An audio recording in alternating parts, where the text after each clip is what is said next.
بسم اللہ الرحمن الرحیم۔ السلام علیکم ناظرین، ابتدا کے ساتھ میں ہوں آپ کا میزبان سبوق سید۔ صبح بخیر ناظرین۔ قرآن حکیم ہمارے لیے اللہ تعالیٰ کی طرف سے ایک بہت بڑی ہدایت اور رہنمائی ہے، جسے اللہ تعالیٰ نے اپنے پیغمبر حضرت محمد مصطفیٰ صلی اللہ علیہ وآلہ وسلم کے سینہ اطہر پہ نازل کیا۔ یہ قرآن ہمیں ہر معاملے میں بنیادی تعلیمات فراہم کرتا ہے اور ہمیں بتاتا ہے اور ہم سے اس بات کا تقاضا کرتا ہے کہ ہم زندگی کے تمام پہلوؤں پر قرآن کی ان تعلیمات پہ عمل کریں۔ قرآن حکیم میں اللہ تعالیٰ ارشاد فرماتے ہیں وَلَنَبْلُوَنَّكُمْ بِشَيْءٍ مِّنَ الْخَوْفِ وَالْجُوعِ وَنَقْصٍ مِّنَ الْأَمْوَالِ وَالْأَنفُسِ وَالثَّمَرَاتِ وَبَشِّرِ الصَّابِرِينَ۔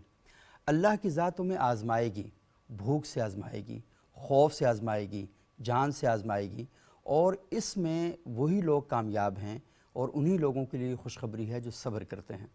آج کل ہم دیکھ رہے ہیں کہ پاکستان میں قدرتی آفات آ رہی ہیں، گیند اتنے بڑے اولے جنہیں آپ گولے کہہ سکتے ہیں وہ آسمان سے برسے، اور یہاں اسلام آباد میں اور دیگر کئی اضلاع کے اندر بھی لوگوں کا کافی مالی نقصان ہوا۔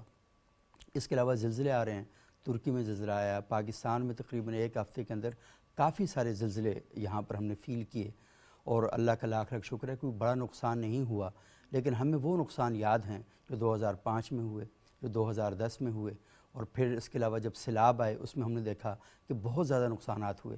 تو یہ جو قدرتی آفات ہیں، اصل میں ان قدرتی آفات کے اندر ہمارے لیے پیغام کیا ہے، اور ہم کیا ان کو صرف ایک خاص زاویہ نظر سے دیکھیں گے، ایک خاص لینز لگا کر دیکھیں گے، یا ان کو دیکھنے کے اور بھی کئی زاویے ہو سکتے ہیں۔ تو آج اس موضوع پر ہم گفتگو کریں گے، بہت ہی اہم موضوع ہے، اور میں چاہوں گا کہ آپ اس موضوع پر ضرور غور و فکر کریں، اپنا فیڈ بیک بھی ہمیں دیں۔ لیکن آج ہمارے پاس علماء اکرام کا ایک بہت ہی خوبصورت پینل موجود ہے۔ جناب مولانا اسلم شاکر صاحب خطیب ہیں مسجد الروضہ ڈی چوک اسلام آباد میں۔ بہت شکریہ اسلم شاکر صاحب، آپ یہاں تشریف لائے۔ ہمارے دوسرے انتہائی معزز مہمان ہیں جناب طلحہ طفیل بھٹی صاحب، یہ ماہر ماحولیات ہیں اور وزارت خارجہ کا ایک ادارہ ہے انسٹیٹیوٹ آف ریجنل اسٹڈیز، وہاں پر ہی ہوتے ہیں۔ بہت شکریہ بھٹی صاحب، آپ یہاں تشریف لائے۔ اور ہمارے تیسرے معزز مہمان ہیں جناب مولانا زہیب ساہو صاحب، بہت شکریہ ساہو صاحب، آپ یہاں تشریف لائے۔ اچھا اسلم شاکر صاحب، میں گفتگو کا آغاز آپ سے کروں گا، یہ بتائیے گا کہ یہ جو قدرتی آفات ہیں مذہب انہیں کس نظر سے دیکھتا ہے؟ جی اعوذ باللہ من الشیطان الرجیم، بسم اللہ الرحمن الرحیم۔ ما یفعل اللہ بعذابکم ان شکرتم وآمنتم وکان اللہ شاکرا علیما۔ یہ 5ویں پارے کی آخری آیت ہے اور سورہ نساء ہے۔ اس آیت شریفہ کا مضمون یہ ہے کہ اللہ کو اس سے کیا ملے گا، اللہ کیوں کر تمہیں عذاب دے گا، یعنی اس کا اللہ کا اس میں کیا نفع ہے۔ ان شکرتم، صحیح، اگر تم شکر کرنے والے ہو، وآمنتم اور اہل ایمان ہو، یعنی بڑی واضح طور پر ایک اس آیات شریفہ سے اشارہ ملتا ہے کہ شریعت کے احکامات پر جمع رہنا یہ اللہ تعالیٰ کے عذاب کو اور اللہ تعالیٰ کے غضب کو، اللہ کی ناراضگی کو روکتا ہے۔ بے شک بے شک۔ یہ آیات شریفہ اس بات کی طرف بڑا واضح اشارہ دے رہی ہے، صحیح، جب اللہ خود کہہ رہا ہے کہ اللہ کو اس سے کیا فائدہ ہے، ان شکرتم وآمنتم۔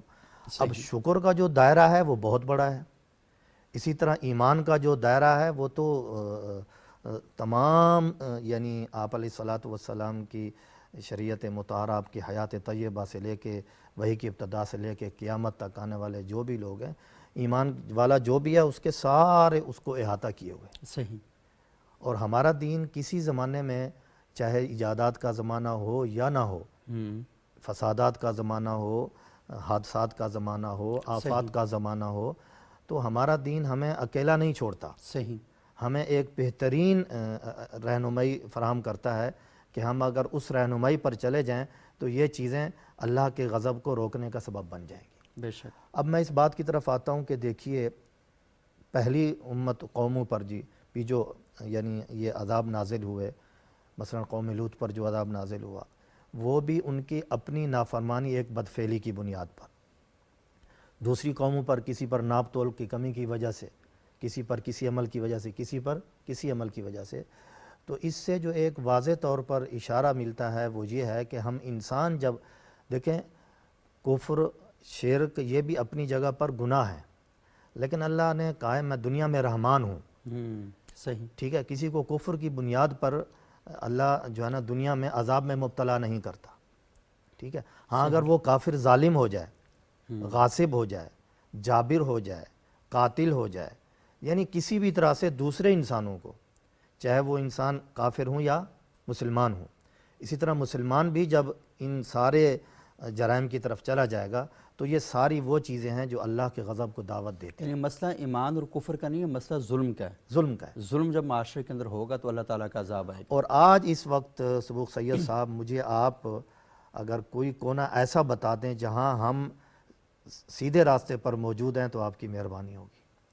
یعنی کوئی اب بازاروں میں چلے جائیں ناپ تول میں، ٹھیک ہے، اسی طریقے سے معاملات میں چلے جائیں، جتنے بھی ٹریڈ کے معاملات چل رہے ہیں، خاص کر اس وقت جو یہ ہاؤسنگ سوسائٹیز کا معاملہ ہے یا جو ڈیولپر بلڈر ڈیلر، کس طرح یعنی ایک اس کو ہم کیا کہیں گے، وہ جو یعنی ایک ہوتا ہے نا اس کو بڑا سادہ استحصالی طریقے، صحیح استحصالی طریقے کہ جس سے وہ دوسرے بندے کا مال لے لیں اور اس کو دکھائیں کچھ اور ہو کچھ اور رہا ہو پیچھے سے.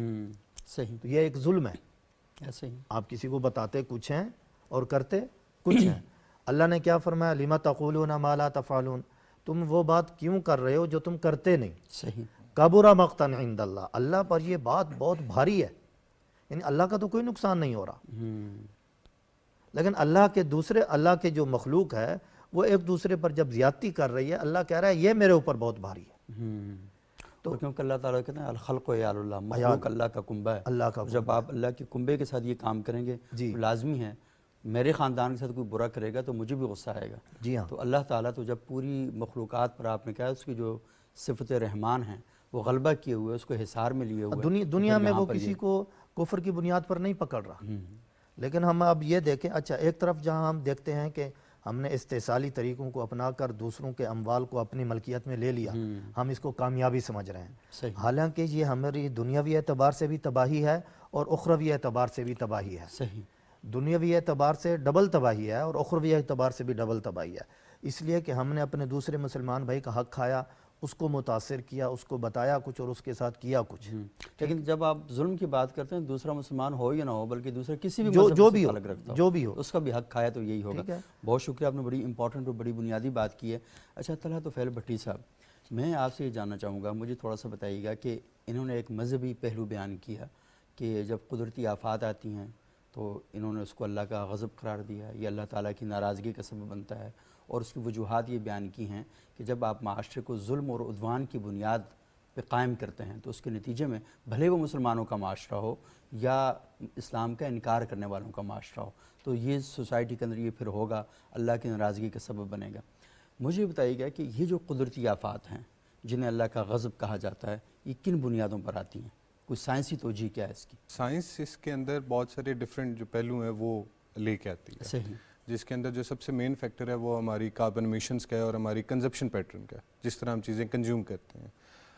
پچھلے 70 سالوں میں 1950 سے لے کے 2020 تک ہمیں ایک گریٹ ایکسلریشن ہم اسے کہتے ہیں کہ وہ ہمیں دیکھنے کو ملی ہے کہ 1950 میں ہماری جو دنیا کی آبادی تھی وہ تقریباً 2 بلین کے قریب تھی. صحیح. اور جو جی ڈی پی تھی گلوبلی وہ 9 ٹریلینز کی تھی، 9 ٹریلین پر اینم.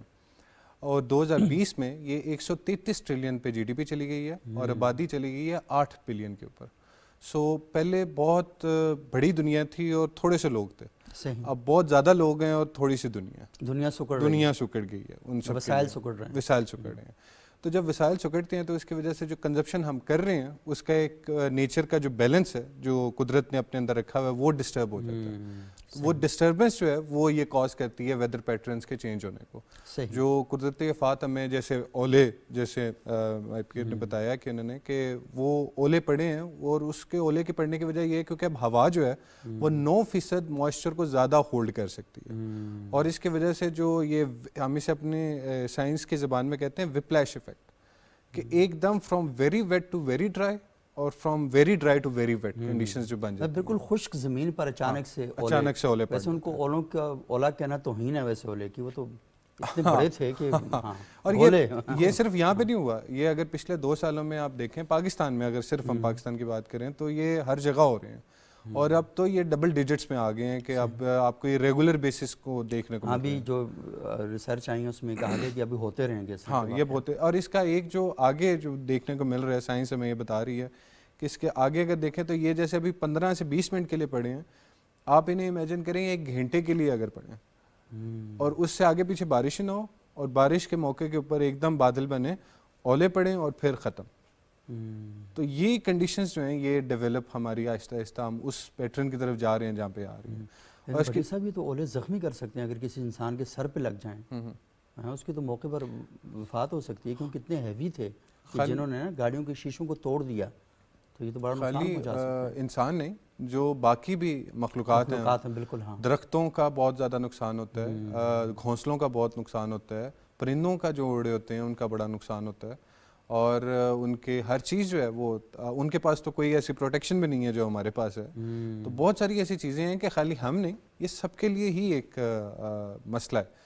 اور اس کے اندر جو زیادہ بڑی وہ وجہ ہے، جو اس کے بننے کی بڑی وجہ ہے، وہ ہمارا کنزیومر پیٹرن ہے کہ جو ہم ہر چیز کو کنزیوم کرنے میں لگے ہوئے ہیں. مطلب آپ نے اپنی 9 ٹریلین سے 133 ٹریلین پہ جب اکانومی لے کے گئے ہیں تو اس کی وجہ یہ نہیں تھی کہ آپ نے کوئی بہت ایکسٹراڈنری کام کیا تھا جدت کے اندر، کوئی وہ بھی ہوئی ہیں، میں یہ نہیں کہہ رہا کہ نہیں ہوئی ہیں، مگر جو مین بڑی یہ چیز وہ آبادی بڑی ہے کہ جو ان چیزوں کو کنزیوم کر سکے، ان فیکٹریوں کے مال کو کنزیوم کر سکے. ان انڈسٹریلسٹ جو ہیں یا آئل اینڈ گیس انڈسٹری جو ہے جو کہ فاسل فیول کی ہے، ان کی انرجی کو کنزیوم کر سکیں. اس کنزپشن کو بڑھانے سے ہمیں یہ مسئلے جو ہیں اب مطلب ہم نے جو سہولیات اپنے لیے پیدا کی ہیں انہیں پرابلم کتنے کریٹ کی ہیں. آپ یہ دیکھ لینا کہ جب کووڈ آیا تھا تو اس میں ہم دیکھا تھا کہ اوزان کی جو تہ تھی لیئر وہ کافی حد تک بہتر ہو گئی تھی کیونکہ ٹریول ختم ہو چکا تھا.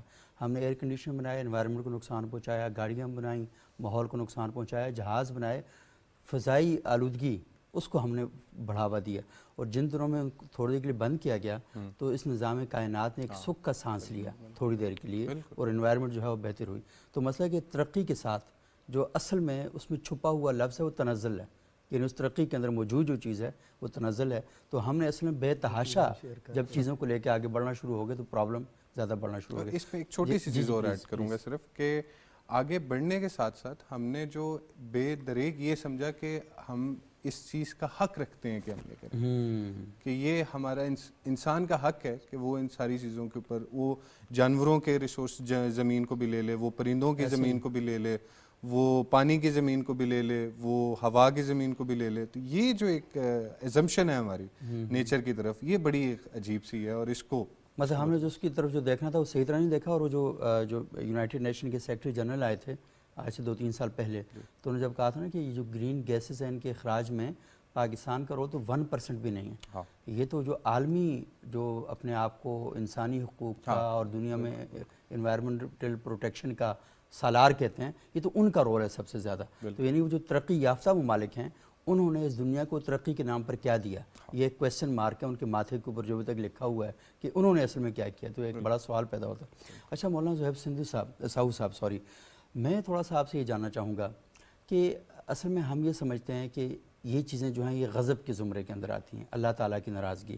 اچھا مجھے اسلم شاکر صاحب کی گفتگو اور بھٹی صاحب کی گفتگو سن کر یہ بات فیل ہو رہی ہے کہ اللہ کا غضب تو ہے لیکن ان اعمال کی وجہ سے نہیں ہے جنہیں ہم سمجھتے ہیں. یعنی کچھ اور ایسے اعمال ہیں جس میں ہم نے اس دھرتی کو پامال کیا، اس کو نقصان پہنچایا، اس کی وجہ سے. یعنی آپ نے اللہ تعالیٰ کا جو سسٹم تھا اسے آپ نے خراب کیا، اسے ڈسٹرب کیا، تو اس کے نتیجے میں ساری چیزیں آئیں. مثال کے طور پر دیکھیں پاکستان میں سیلاب آئے، سوات میں ہم نے دیکھا اور یہاں اسلام آباد میں ہم نے دیکھا کہ جو ندی نالے تھے 100 سال سے وہاں سے بہ رہے تھے، آپ نے وہاں پر قبضہ کیا اور ان جگہوں پر ہوٹل بنا دیے، کرپشن کر کے، بے ایمانی کر کے، 2 نمبری کر کے، پیسہ لگا کر، یہ سارا کچھ آپ نے کیا. اور وہ ذمہ دار ادارے جنہیں ان ساری چیزوں کو روکنا چاہیے تھا وہ اس وقت غفلت کا مظاہرہ کیا انہوں نے. پانی کا قدرتی راستہ تھا، پانی کو بھی غصہ آیا، وہ اپنے قدرتی راستے پر واپس جب آیا نا تو اس نے پھر تہس نہس کر کے رکھ دیا. انہوں نے کہا جب تم نہیں سمجھتے تو پھر میں تمہیں سمجھاتا ہوں. تو یہ چیزیں ہم نے کی. تو میں چاہتا ہوں کہ تھوڑا سا یہ بتائیں کہ اس غضب کو ڈیفائن کیسے کریں گے ہم. بہت الحمدللہ رب العالمین والصلاة والسلام علی سید المرسلین. اللہ تعالیٰ نے قرآن مجید فرقان حمید میں ارشاد فرمایا وما اصابکم من مصیبت فبما کسبت ایدیکم ویعفو عن کثیر صدق اللہ العظیم وصدق اللہ رسول کریم ونحن علی ذلک من الشاہدین والشاکرین والحمد للہ رب العالمین۔ سب سے پہلے بہت بہت شکریہ سبوق بھائی، آپ نے ہمیں موقع دیا بولنے کا۔ ویلکم، آپ تشریف لائیں۔ ہاں، اور سب سے پہلے یہ سمجھ لینا ضروری ہے کہ یہ قدرتی آفات کیا چیز ہے، صحیح، اور دوسرا یہ سمجھ لینا ضروری ہے کہ اس کے اسباب کیا ہیں اور اس کا حل کیا ہے۔ صحیح، یہ جو قدرتی آفات اس وقت اکثر دنیا کے بہت سے خطے موسمیاتی تبدیلیوں اور ان کے نتیجے میں مختلف قسم کی آفات اور مصائب کا شکار ہیں، تو کہیں وبائیں پھیل رہی ہیں، تو کہیں نت نئی بیماریاں جنم لے رہی ہیں، تو کہیں فضائی اور سمندری طوفان آ رہے ہیں، تو کہیں قحط سالی اور پانی کی کمی کا سامنا ہے، صحیح، تو کہیں پانی کی زیادتی کی وجہ سے سیلاب کی تباہ کاریاں ہیں، اور ایک بہت بڑی انسانی آبادی انتہائی سخت حالات کا سامنا کر رہی ہے۔ آج جس معاشرے میں ہم رہ رہے ہیں، صحیح، ہمارے اوپر یہ جو مصائب کے پہاڑ ٹوٹ پڑے ہیں، اس کی سب سے بڑی وجہ قرآن مجید فرقان حمید نے بیان فرما دی کہ وما اصابکم من مصیبت فبما کسبت ایدیکم ویعفو عن کثیر۔ ترجمہ، اور تمہیں جو مصیبت پہنچے وہ اس کے سبب سے ہے جو تمہارے ہاتھوں نے کمایا، اور بہت کچھ تو اللہ تعالیٰ معاف فرما دیتا ہے۔ تو پتہ چلا آیت مبارکہ کے اس حصے سے کہ ہمارے اوپر جو مصائب پریشانیاں جو آ رہی ہیں وہ ہمارے اپنے نفس کی وجہ سے ہیں۔ ہمارے اوپر جو اللہ کا عذاب آ رہا ہے وہ ہمارے گناہوں کے سبب سے ہے، اور ہماری بدکاریوں کے سبب سے ہے، اور ہماری بدعمالیوں کے سبب سے ہے۔ صحیح، اس کی سب سے بڑی وجہ یہ ہے۔ اگر حدیث کی وادی میں جاتے ہیں تو اس کی مکمل وضاحت ہو جاتی ہے۔ صحیح، حضرت علی رضی اللہ عنہ سے روایت ہے کہ حضور نبی کریم صلی اللہ علیہ وآلہ وسلم نے ارشاد فرمایا کہ جب میری امت 15 قسم کے کام کرنے میں لگ جائے تو پھر اس وقت ان پر 15 قسم کی آفات اور مصائب کے پہاڑ ٹوٹ پڑیں گے۔ اچھا، ہاں، صحیح، صحابہ کرام نے عرض کیا یا رسول اللہ صلی اللہ علیہ وآلہ وسلم وہ 15 چیزیں کیا ہیں، صحیح، وہ 15 کام کیا ہیں؟ تو آپ صلی اللہ علیہ وآلہ وسلم نے ارشاد فرمایا کہ نمبر 1، جب امانت کو ضائع کیا جائے، یعنی امانت اٹھ جائے۔ صحیح، صحابہ کرام نے عرض کیا یا رسول اللہ امانت کے ضائع ہو جانے یا اٹھ جانے سے مراد کیا ہے؟ تو آپ صلی اللہ علیہ وآلہ وسلم نے فرمایا کہ امانت کے ضائع ہو جانے یا اٹھ جانے سے مراد یہ ہے، آپ صلی اللہ علیہ وآلہ وسلم نے فرمایا جب کام یعنی اختیارات نااہلوں کے سپرد کر دیے جائیں۔ صحیح، بالکل، اور نمبر 2، زکوٰۃ کی ادائیگی کو تاوان سمجھا جانے لگے۔ آج معاشرے میں آپ دیکھ لیں کہ زکوٰۃ کو چٹی سمجھا جانے لگتا ہے، اور آپ یہ بھی دیکھ لیں کہ کتنے فیصد لوگ زکوٰۃ دیتے ہیں۔ نمبر 3، آدمی اپنی بیوی کا غلام بن جائے۔ نمبر 4، اپنی ماں سے بدسلوکی اور نافرمانی کرنے لگ جائیں۔ نمبر 5، اپنے دوست سے حسن سلوک اور نیکی کریں۔ اور نمبر 6، اپنے باپ سے بے وفائی اور نفرت کرنے لگ جائیں۔ اور نمبر 7، مساجد میں آوازیں بلند ہونے لگیں، یعنی کھلم کھلا شور ہونے لگے۔ صحیح، اور نمبر 8، فاسق و فاجر آدمی کو قوم کا سربراہ اور قائد بنا دیا جائے۔ نمبر 9، آدمی کی عزت محض اس کے ظلم اور شر سے بچنے کے لیے کی جانے لگے۔ نمبر 10، شراب نوشی عام ہو جائے، سود عام ہو جائے، اور لوگ سود کے کاروبار کو جائز سمجھیں۔ اور اس کے علاوہ نمبر 11، مرد ریشم پہننے لگ جائیں گے۔ نمبر 12، گانے والی عورتیں رکھی جانے لگیں گی۔ نمبر 13، مزامیر یعنی گانے بجانے کا سامان عام ہو جائے گا۔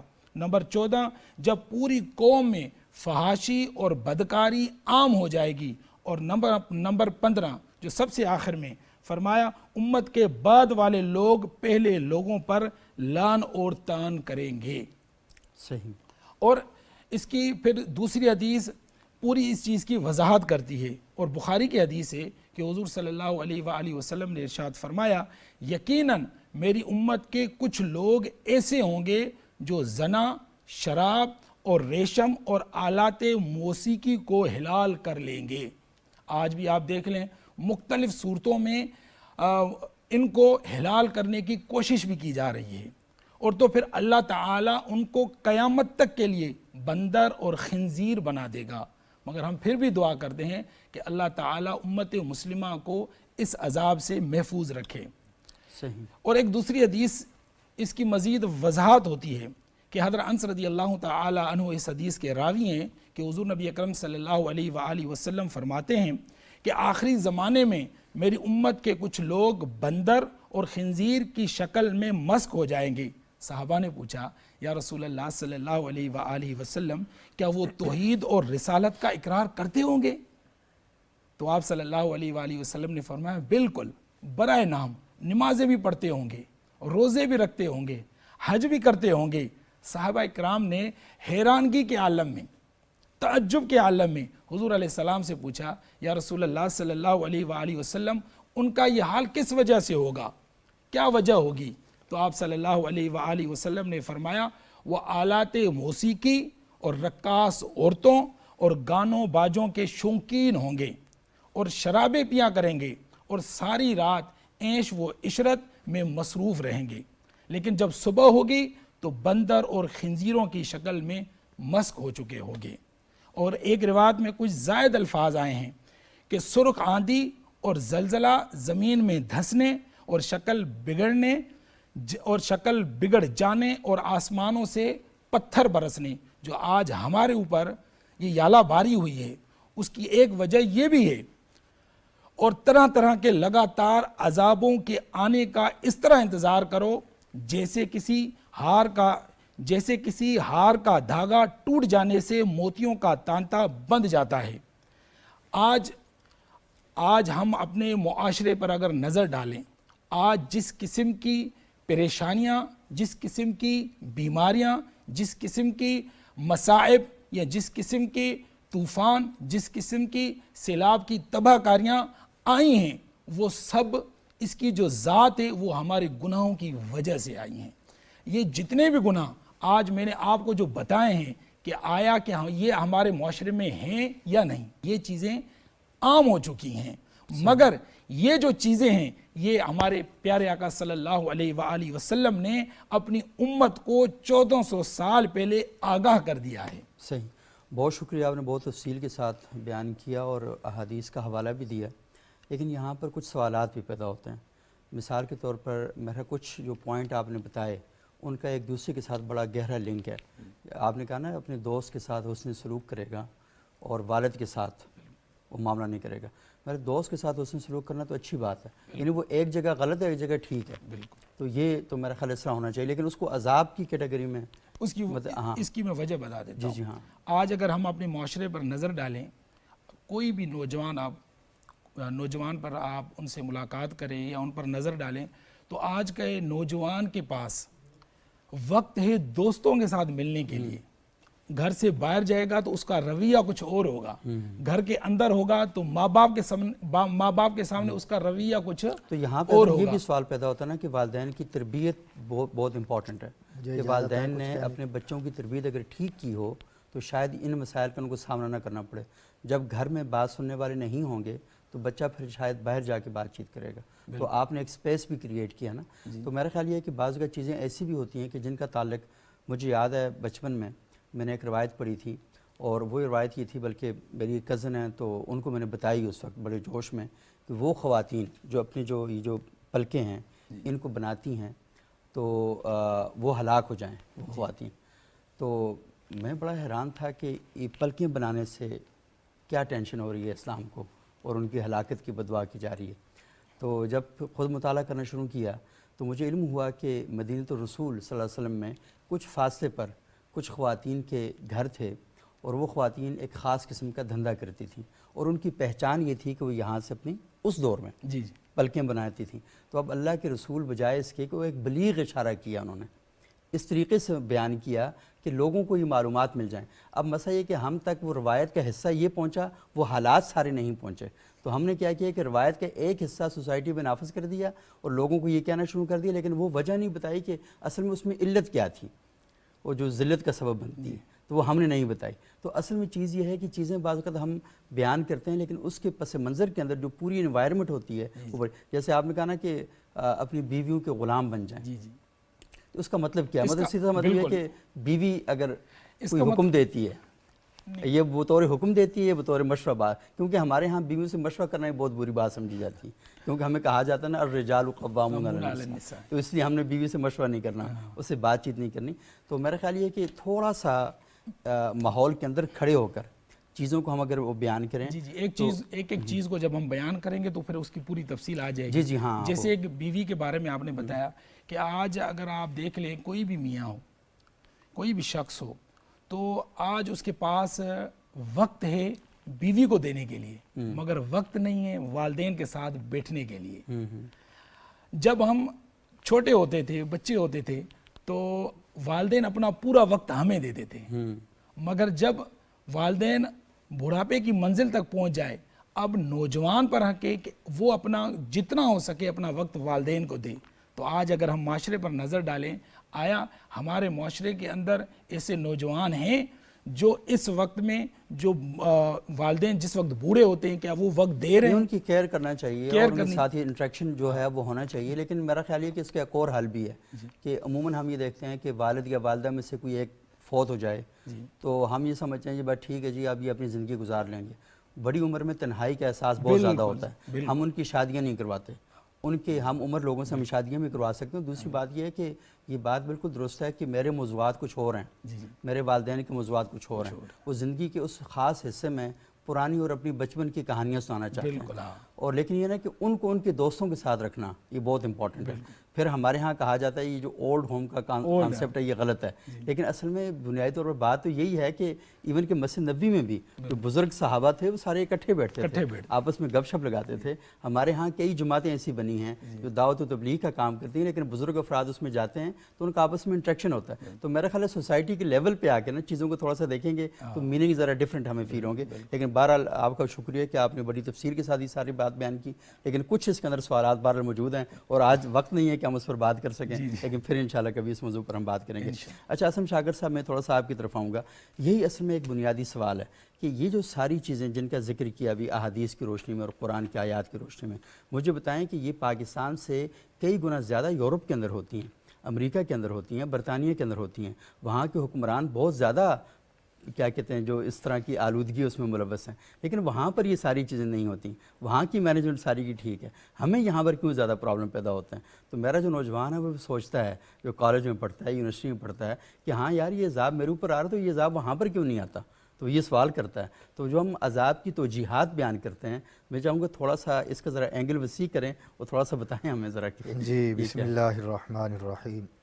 سب سے پہلے تو ایک چیز ہم سب ذہن نشین کر لیں, رسول اللہ صلی اللہ علیہ وسلم کے فرمان میں ہم یعنی جو چیز آپ جس سینس میں بیان کی جا رہی ہے, مثلا کسی چیز کو جیسے ہمارے بھائی نے بتایا کہ 15 چیزیں ہیں جو جی بالکل, اب ہم ان میں یہ پہلو ڈھونڈیں کہ جی اس میں دوست سے تعلق رکھنا تو اچھی بات ہے, لیکن رسول اللہ صلی اللہ علیہ وسلم کا فرمان اس سینس میں ہے کہ یہ یعنی اس کا مطلب یہ ہے کہ اس کی سوسائٹی, اس کی گیدرنگ اتنی غلط ہے کہ وہ ان چیزوں کو ترجیح دے رہا ہے اور والدین کو چھوڑ رہا ہے. تو اس کو تشریح کر کے وہ کرنا چاہیے. میں کہہ رہا ہوں کہ زمین پر آ کر اس کا یہ پہلو ڈھونڈنا کہ جی دوست سے تعلق رکھنا تو اچھی بات ہے, ہو سکتا ہے یہ نیک عمل ہو, نہیں, یعنی اس کی سوسائٹی ہی غلط ہو چکی ہے, وہ ان چیزوں کو ترجیح دے. اس میں جو بیان کیا اس میں کہ دوست کے ساتھ حسن سلوک کرے گا, حسن سلوک اس کا مطلب اچھی بات ہے نہیں, وہ حسن سلوک منفی سینس میں ہے. ہاں اس کی یعنی جو پھر سلوک برا ہو گیا نا, حسن کے ساتھ جو چیز آئے گی سلوک میں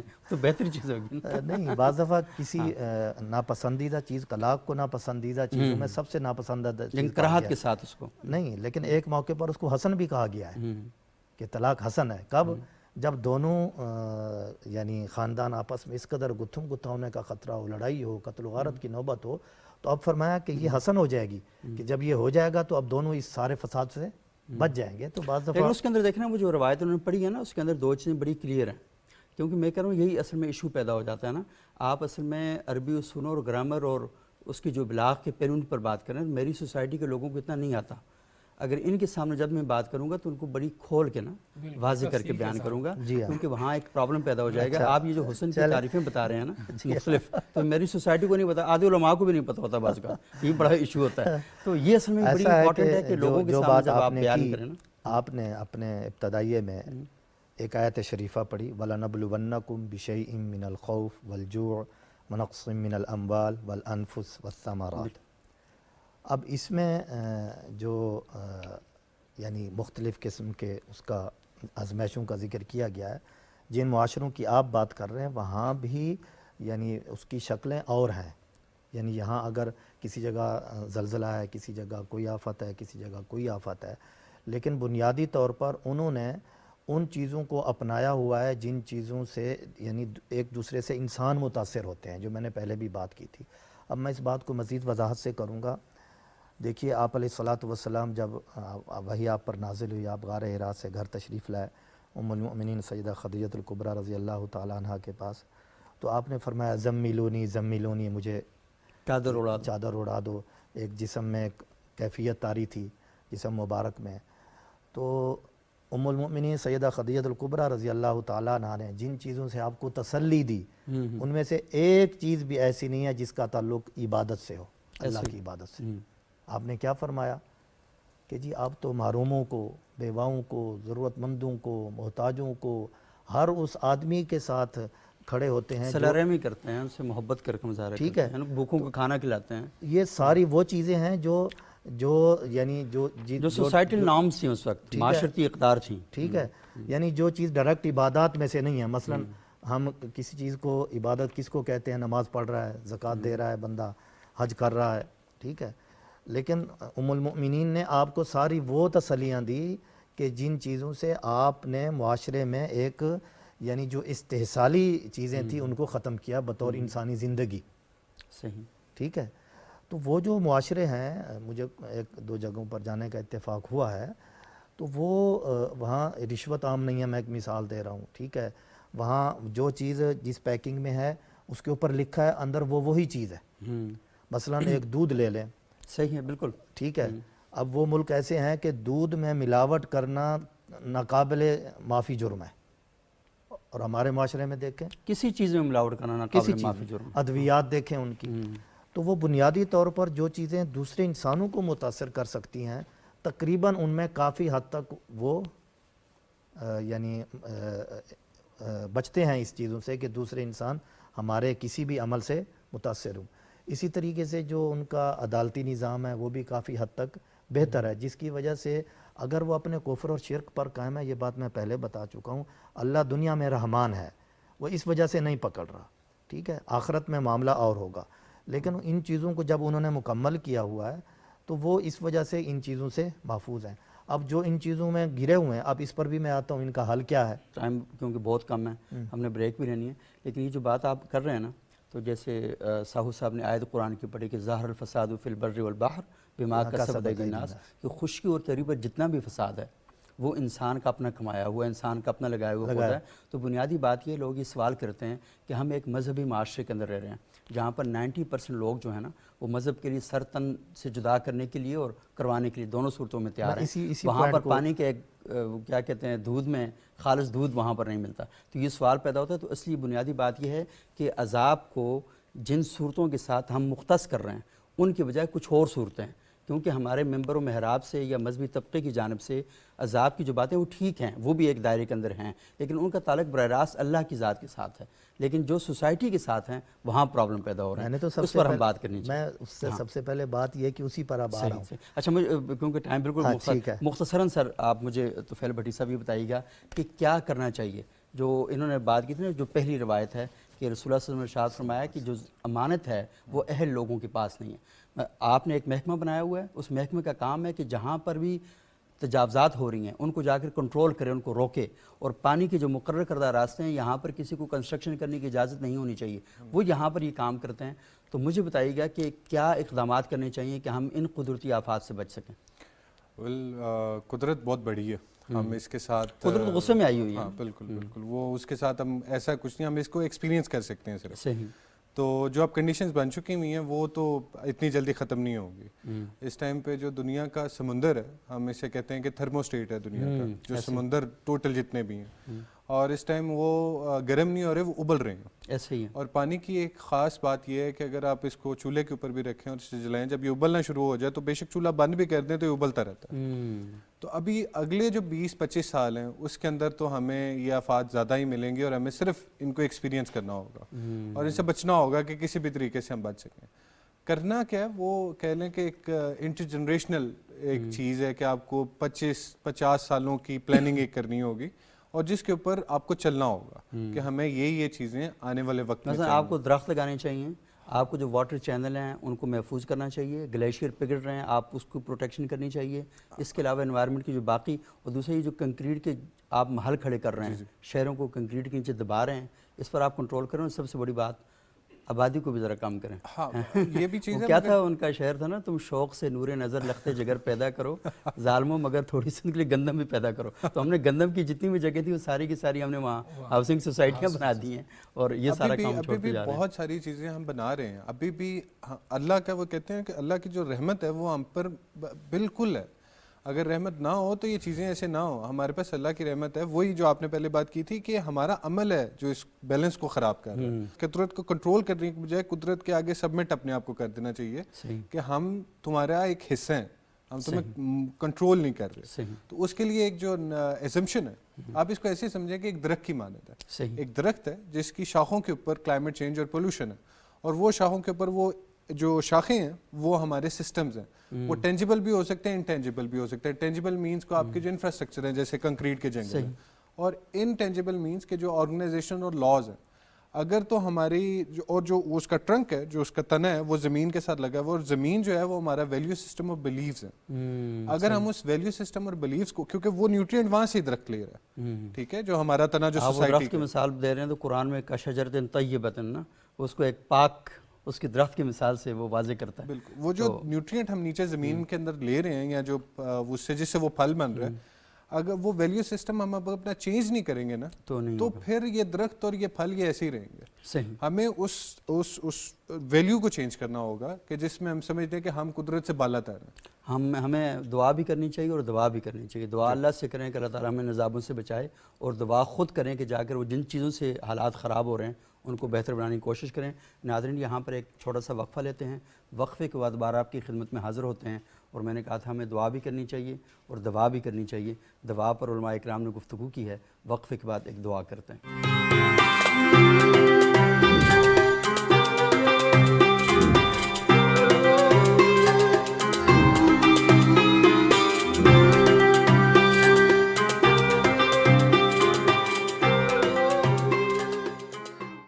ناظرین, وقفے کے بعد ایک بار پھر پروگرام ابتدا میں خوش آمدید. آج ہم گفتگو کر رہے تھے قدرتی آفات کے حوالے سے. وقفے سے پہلے علماء کرام نے آپ کے ساتھ گفتگو کی اور وہ وجوہات بتائیں جن کی بنا پر قدرتی آفات کا ہمیں سامنا کرنا پڑتا ہے. اللہ کے حضور دعا کرتے ہیں, اور ہمارے ساتھ موجود ہیں جناب حافظ دانش خطاب صاحب. وہ ایک حمدیہ کلام پڑھیں گے اور اسی کے ساتھ ہمارے پروگرام کا وقت ختم ہو جائے گا. جی حافظ دانش صاحب. کب گناہوں سے کنارہ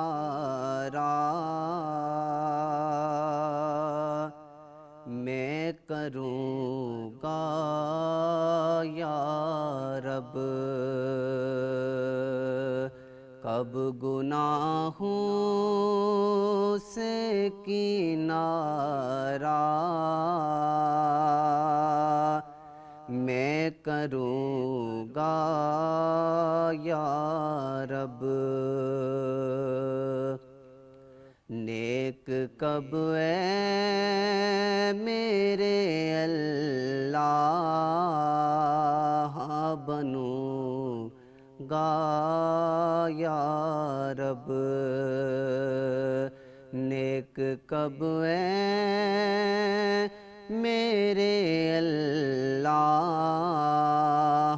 بنوں گا یا رب. کب گناہوں کے مرض سے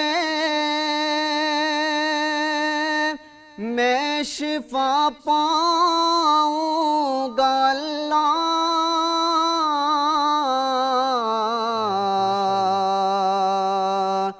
کب گناہوں کے مرض سے میں شفا پاؤں گا، کب میں بیمار مدینے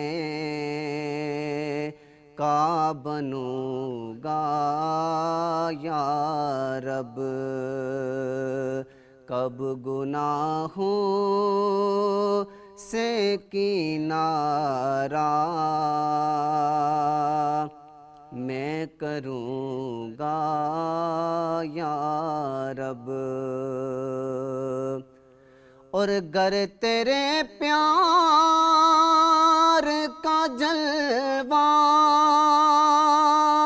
نہ رہا پیش نظر اللہ،